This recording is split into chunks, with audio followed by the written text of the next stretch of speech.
Live को like कर दीजिए, स्क्रीन को डबल टैप करके।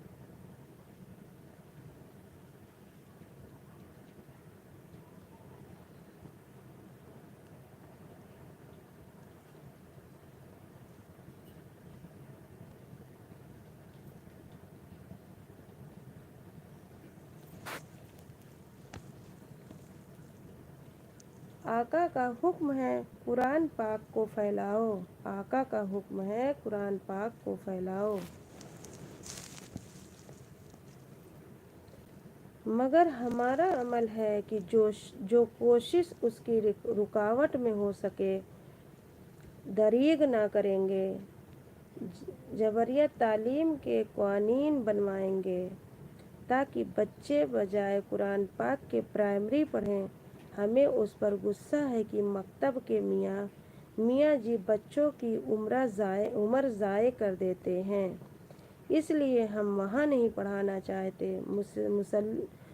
मुसल्लिम वो यकीनन कोताही करते हैं, उस सूरत में तो ये फरीज़ा आप पर आयद होता है। वो अपनी कोताहियों के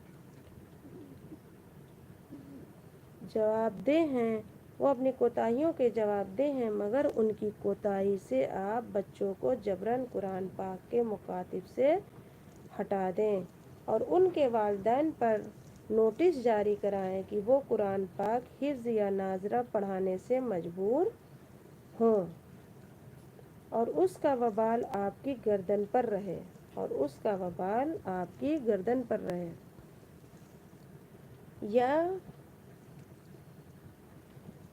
या हमादत का इलाज क्या है। अदालत आलिया में अपने उस जवाब को उसके लिए जबरन तालीम कुरान से हटा दिया कि मकतब के मियाँ जी बहुत बुरी तरह से पढ़ाते थे। आप खुद ही सोच लीजिए कि कितना वज़न रखता है।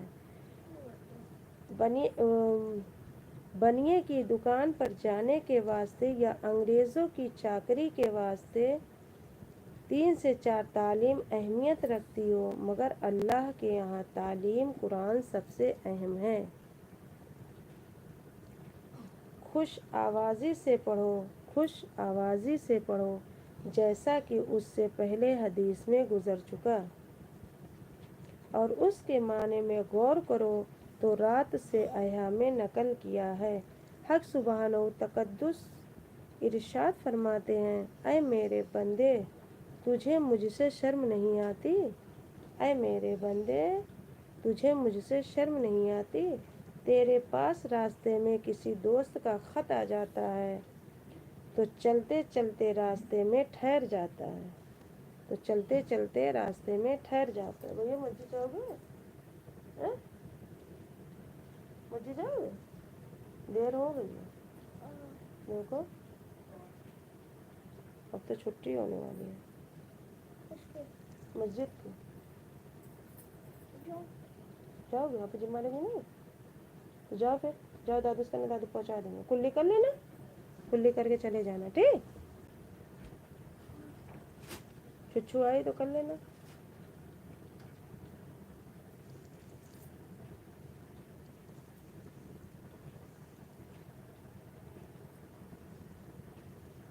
ऐ मेरे बंदे तुझे मुझसे शर्म नहीं आती।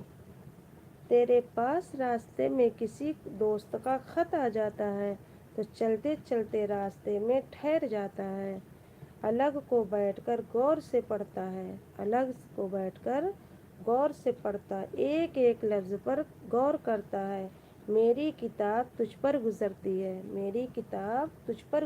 है, मैंने उसमें सब कुछ वाज़े कर दिया है।